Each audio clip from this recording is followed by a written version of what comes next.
신명기 24장 9절로 18절 말씀 한 절씩 교독하겠습니다. 신명기 24장 9절부터 18절 말씀. 너희는 애굽에서 나오는 길에서 내 하나님 여호와께서 미리암에게 행하신 일을 기억할지니라.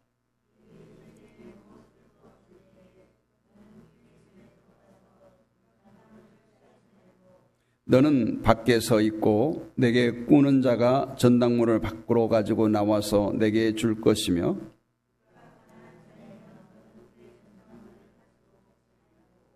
해 질 때 그 전당물을 반드시 그에게 돌려줄 것이라. 그리하면 그가 그 옷을 입고 자며 너를 위하여 축복하리니 그 일이 내 하나님 여호와 앞에서 내 공의로움이 되리라.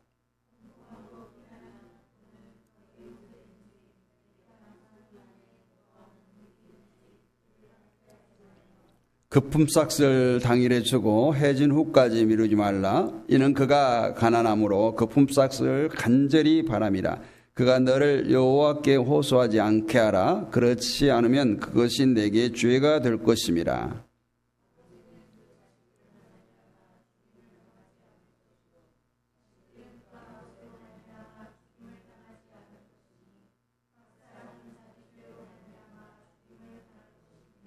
너는 객이나 고아의 송사를 억울하게 하지 말며 과부의 옷을 전당 잡지 말라.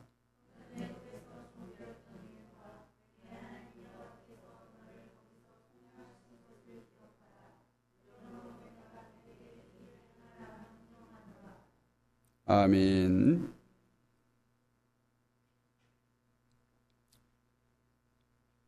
하나님의 공의라는 제목으로 함께 은혜를 나누겠습니다. 구소련과 미국이 대치했던 동서의 냉전 시대, 그리고 소련의 분열, 그리고 새로운 신냉전 시대, 또 남북에 분단된 한반도에서 유신과 독재 시대, 또 많은 계엄의 역사의 뒤안길을 돌아볼 때 21세기에 들어서 이 대한민국에 정말 공의가 절실히 요구되는 때가 아닌가, 이런 생각을 해보았습니다. 내로남불, 무전유죄, 무전유죄, 유전무죄. 힘 있는 사람들은 강력한 변호인단을 꾸려서 죄를 무마시켜버리고, 힘없는 자는 국선 변호인 허수아비를 세워서 작은 죄도 크게 불려지는 그러한 시대 속에서 우리는 살아왔습니다. 이런 것을 볼 때 오늘 하나님의 공의가 어떤 것인가, 하나님의 공의가 왜 필요한가, 이것들을 돌아보게 됩니다. 이러한 세상 가운데 우리는 이러한 세상살이나 또 신앙생활에 있어서 관계가 참 중요하다. 인간관계, 동료들과의 관계, 또 공동체, 또 국가 간의 관계, 더 나아가서는 하나님과의 관계가 바르게 세워져야 된다. 세상의 관계는 이익과 손해의 그 분기점에서 서로를 등질 수도 있고, 어제의 동지가 오늘은 원수가 될 수 있고 그렇습니다.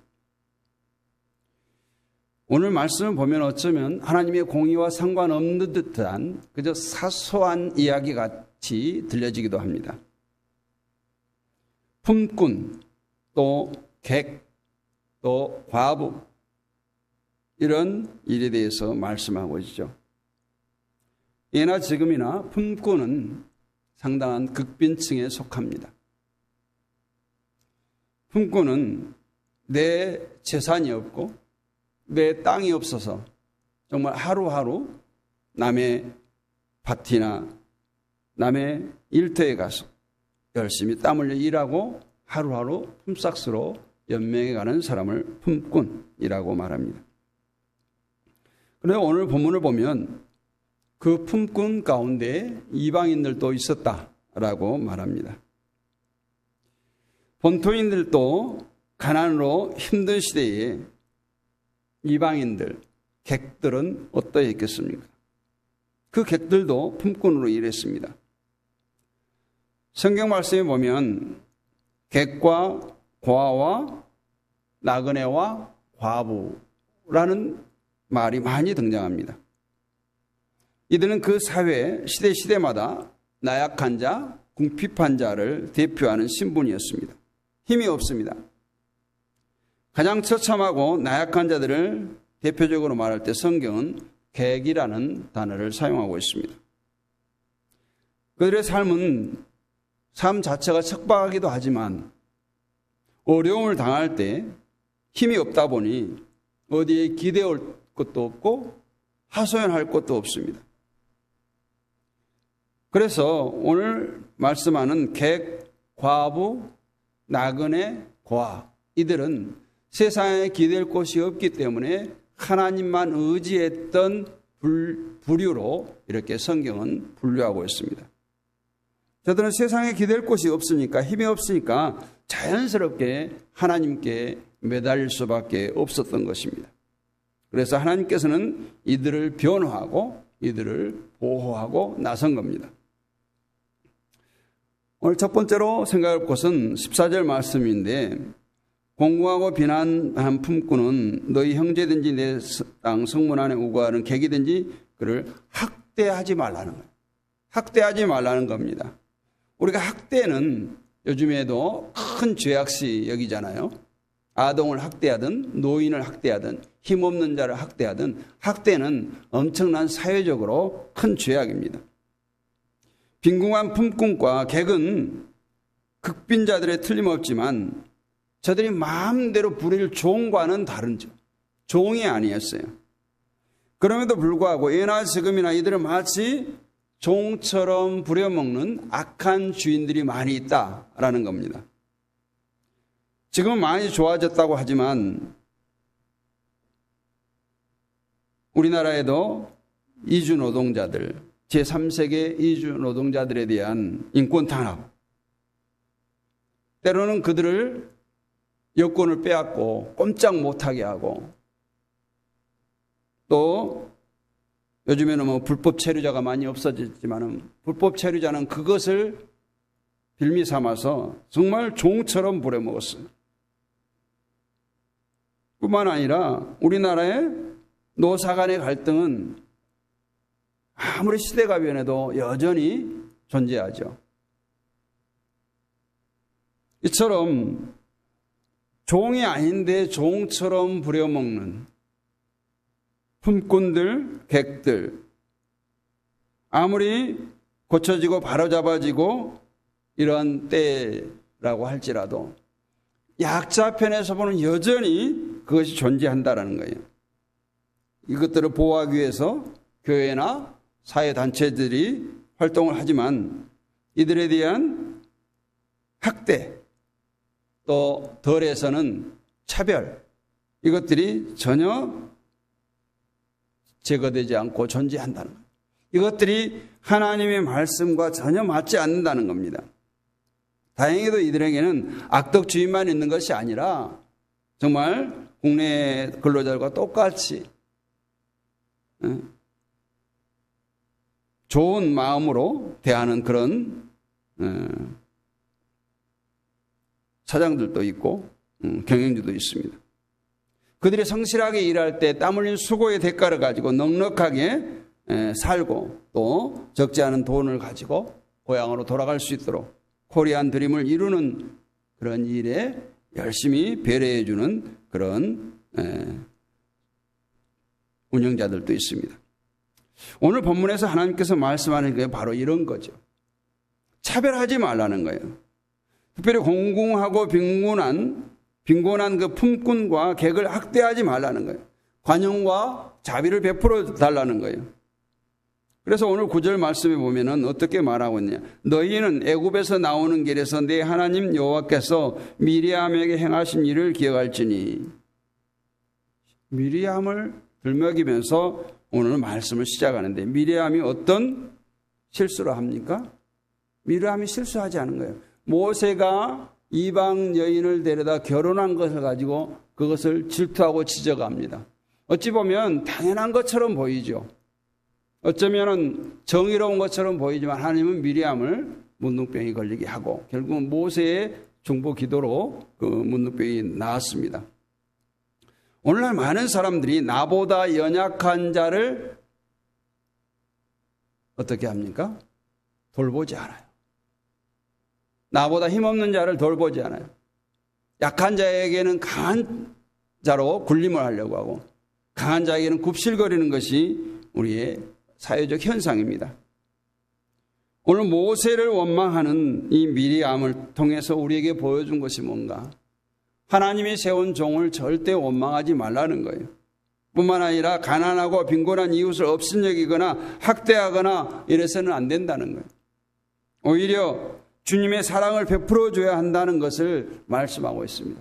하나님의 공의가 엄청난 대단한 것이 아니에요. 우리 주변에 일어나는 사소한 것들, 정말 예수 그리스도의 마음으로 우리가 세상을 바라봐야 되는 것들, 그것들을 통해서 오늘 하나님의 공의가 펼쳐지기를 원하고 있습니다. 두 번째 보면 품삯 지불하는 것을 다음 날로 지연시키지 말라는 거예요.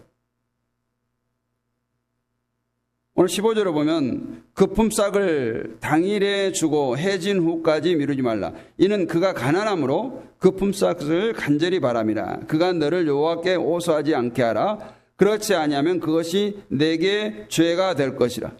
품삯을 못 받은 사람이 하나님께 막 이제 자기의 어려움을 토로할 거 아니에요? 막 부르짖을 거 아니에요? 그것이 너에게 죄가 된다라는 겁니다. 이러한 품꾼은 하루를 벌어서 하루를 먹고 사는 사람들입니다. 요즘에 뭐 주급이다, 월급이다, 뭐 이렇게 해서 이것을 느끼지 못하지만 정말 하루 품삯을 받아가지고 그것을 쌀을 사고 부식을 사고 하루 끼니를 연명해가는, 정말 그 하루의 품삯이 아니면 하루를 고스란히 온 가족이 굶어야 하는 그런 사람들이에요. 그런데 임금을 주지 않거나 얼마 되지 않다 보니 모아서 한꺼번에 주려는 그런 생각으로 지불을 보류하는 경우가 있었다. 부자에게는 대수롭지 않은 그것이지만은 오늘 궁핍한 그 품꾼에게는 그 하루의 품삯이 그날의 생명줄이라는 거예요. 그래서 하나님은 그날의 품삯을 반드시 지불하도록 명령하고 있습니다. 그런데 오늘날 외국인 노동자들 가운데 임금이 체불되어서 그걸 가지고 법정에 가서 따지고 계속해서 딜레이 되고 슬피 오는 사람들이 많이 있다고요. 지금도 그렇다고 해요. 뭐 때로는 이제 갑과 을이 바뀌어서 이제 근로자들이 더욱더 큰 소리 치는 그런 시대가 되었다지만 아직도 그렇다는 거예요. 오늘 본문 15절 마지막 부분을 우리가 깊이 묵상해 볼 것은 그가 너를 여호와께 호소하지 않게 하라. 그렇지 않으면 그것이 내 죄가 될 것임이라. 여러분, 앞에서 가난한 이웃에게 관용을 베푸면 그들이 너를 축복해 줄 것이라 이렇게 말하고 있어요. 오늘 몇 절인가요? 13절은 이렇게 말합니다. 해 질 때 그 전당물을 반드시 그에게 돌려줄 것이라. 그리하면 그가 그 옷을 입고 자며 너를 위하여 축복하리니. 그것이 하나님 앞에서 공의로움이 된다는 거예요. 그러면서 15절에는 뭐라고 말해요? 품삯을 주지 않아가지고 그 사람이 하나님께 막 간과하여 호소하지 않게 하라는 거예요. 품삯을 안 줘갖고 하나님께 호소하면 그것이 내게 죄로 돌아올 것이라. 이 품삯, 하루의 품삯이 문제가 아니라 이 약한 자, 약자를 돌보지 않음으로 인한 하나님의 공의가 완전히 깨진다는 거예요. 앞에서는 그들이 너를 축복해 줄 것이라 이렇게 말하고 이제 이웃을 학대함으로 그들이 여호와께 호소하면 그 죄가 내게로 돌아간다라고 말씀해요. 그래서 우리는 언제나 어디서든지 이처럼 가난한 이웃을 배려하고 그들에게 사랑의 손길을 펼칠 수 있는 성도가 되어야 될 줄 믿습니다. 이것이 곧 주님을 사랑하는 성도들에게 있어야 할 모습이에요. 우리가 주님을 사랑한다고 하면서 우리가 지난주일에도 얘기했지만 그러한 자들에게 한 것이 내게 한 것이라고 주님께서 분명히 말씀하셨어요. 오늘 본문에 기록된 말씀은 법에 관련된 것이죠. 또 민형사상 사건을 처벌할 때 절대로 행해서는 안 될 것들을 말씀하고 있습니다.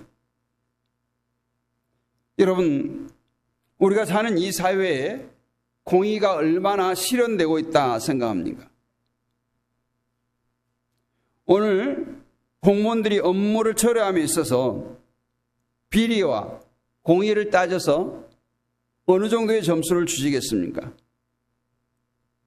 수사기관이나 이런 경찰에서 정치인들, 법조인들 그들을 수사할 때 공명정대하게 수사가 된다고 생각합니까? 아마도 사람에 따라 생각의 차이가 많이 나리라고 생각합니다. 하나님께서 원하는 것은 이 힘없는 자들, 사회 약자들에게 공의를 베풀라 한 겁니다. 그것이 공의로운 사회라고 말합니다. 정의가 살아있고 공의가 숨쉬는 그런 사회, 이것이 하나님께서 원하는 사회예요. 하나님은 공의의 하나님이십니다.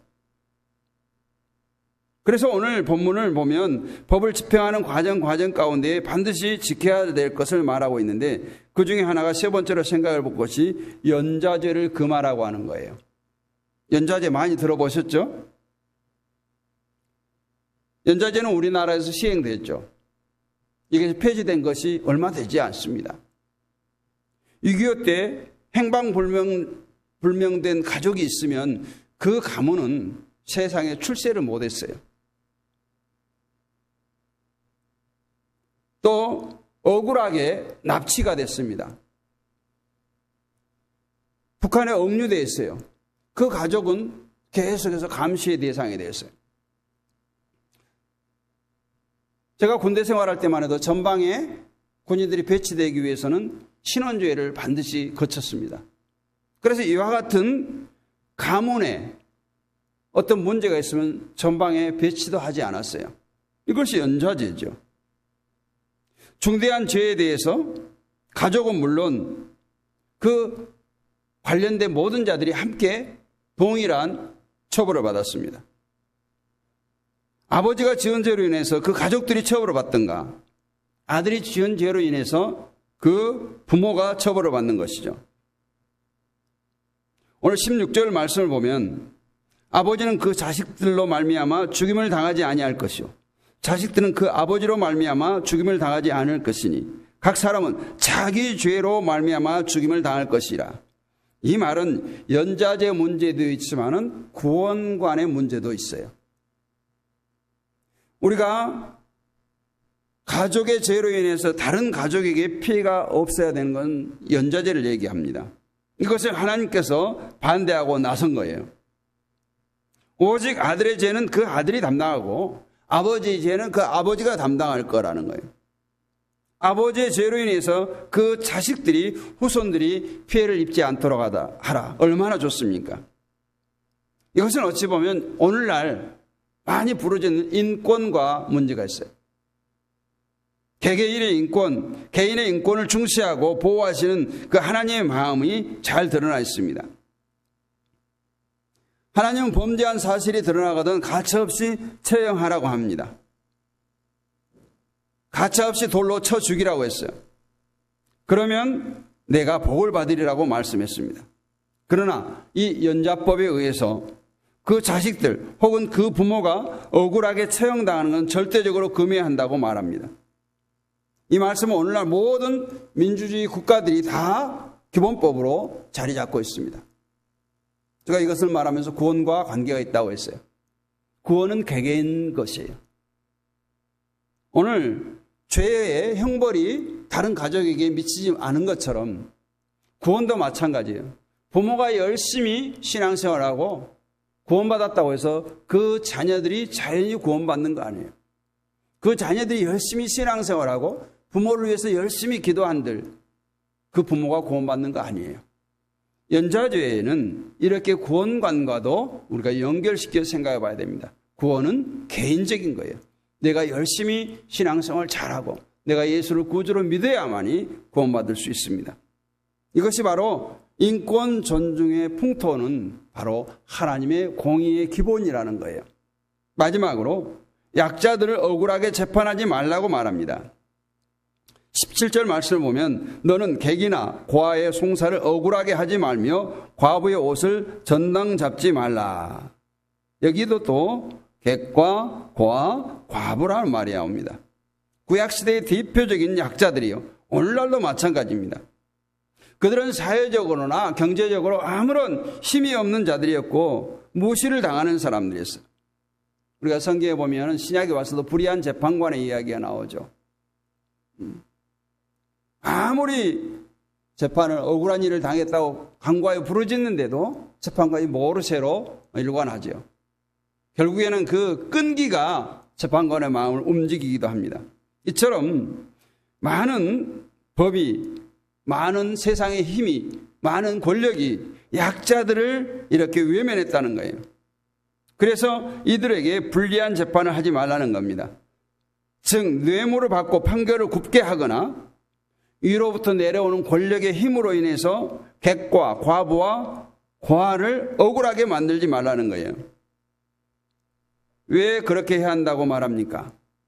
이유는 너희가 애굽에서 종살이 하던 시절이 있었기 때문이다. 18절에서 말씀하고 있어요. 과거 이스라엘은 400년 동안 애굽에서 종살이를 했지 않습니까? 말할 수 없는 비참한 노예 생활을 했습니다. 그들은 하나님의 긍휼을 바라보는 위치에 서 있어요.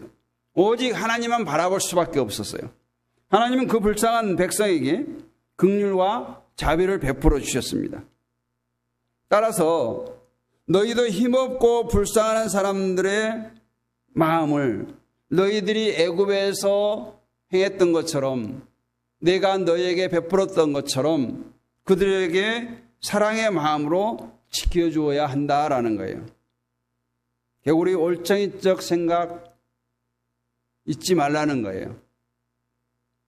그렇다고 해서 죄가 있는 사람들을 두둔하라는 뜻이 아니에요. 뇌물이나 권력의 압력에 의해서 판결을 굽게 해서 저들을 억울하게 만들지 말라는 거예요. 세상에 억울한 사람을 만들지 말라는 것입니다. 이것이 바로 하나님의 공의예요. 사랑하는 성도 여러분, 오늘 하나님의 공의가 우리가 감당치 못할 어마어마한 것을 요구하지 않습니다. 그리고 하나님의 공의 속에서 하나님의 사랑이 실현되고 실천되어진다는 사실을 우리는 꼭 기억해야 됩니다. 가장 크신 하나님의 공의는 바로 예수님을 이 땅에 보내신 거예요. 하나님과의 막힌 담을 헐기 위한 속죄의 제물, 어린 양, 이제 성탄절이 다가옵니다. 그 예수님을 이 땅에 보내시고 십자가로 우리의 모든 죄를 용서하신 것이 바로 하나님의 공의의 완성입니다. 그러면 우리가 이 세상에서 용서받지 못할 죄는 없겠죠. 이해하지 못할 그런 일들은 없겠죠. 우리가 무시해야 할 만한 그런 약자는 없겠죠. 왜냐하면 나도 하나님 편에서 보면 죄악으로 죽을 수밖에 없는 그런 존재였어요. 애굽에서 종살이 하던 그 이스라엘 같은 존재였어요. 그들의 신음소리를 듣고 하나님께서는 출애굽을 시키셨고 우리를 하나님과 관계를 회복시키기 위해서 예수 그리스도 이 땅에 보내시고 십자가에 죽으시기까지 우리를 사랑하셨습니다. 이것이 하나님의 공의예요. 이것이 하나님의 공의의 완성입니다. 그 하나님의 사랑이, 그 하나님의 공의가 나의 잘못된 일로 인해서 별 볼 일 없게 될 것인가? 그 하나님의 공의가, 그 하나님의 사랑이 나로 인해서 세상 가운데 빛나게 될 것인가? 이것은 우리들이 어떻게 사는가에 달려 있습니다. 오늘 작은 자에게 한 것이 내게 한 것이라. 오늘 고아와 과부와 객과 나그네에게 한 것이 내게 한 것이라고 주님은 우리에게 이 시간도 말씀하고 있습니다. 성도된 우리들이 이런 하나님의 마음을 잘 알고 정말 십자가의 정신으로 세상을 살아가야 할 줄로 믿습니다. 이것이 바로 주님이 원하시고 주님이 기뻐하시는 삶이기 때문에 그렇습니다. 하나님의 공의는 이 땅에 만천하에 선포되어졌고 펼쳐졌습니다. 그것도 예수 그리스도로 인해서 그 하나님의 공의가 완성되었습니다. 그 하나님의 공의가 나로 인해 세상에 증거되게 하옵소서. 그 하나님의 공의가 우리 믿는 사람들로 인해서 이 세상에 퍼져가게 하옵소서. 이러한 마음으로, 이러한 결단으로 살아갈 수 있는 저와 여러분이 되시기를 주님의 이름으로 축복합니다. 걸어가신 아버지 하나님 감사합니다. 하나님의 공의가 필요한 세상입니다. 특별히 이 나라를 하나님의 공의로 덮어 주옵소서. 정말 우리들이 그릇된 행실들이 이 하나님의 공의를 헛되이 하지 않을까 두렵습니다. 나로 인해 세상 가운데 하나님의 공의가 빛나게 펼쳐지게 하여 주옵소서. 그 하나님의 마음을 알아서, 그 하나님의 마음을 닮아서 예수 그리스도의 제자로서, 사명자로서 이 땅 가운데 그리스도의 선한 영향력을 만천하에 흘려보낼 수 있는 우리가 되게 하여 주옵소서. 무엇보다 우리 다음 세대를 붙들어 주시고 세상 가운데 정말 참된 크리스찬 리더로 세움받게 하여 주옵시고 이 땅의 변화가 우리 믿는 자로부터 시작되게 하여 주옵소서. 믿사옵고 살아계신 우리 주 예수 그리스도의 이름으로 감사하고 기도하옵나이다.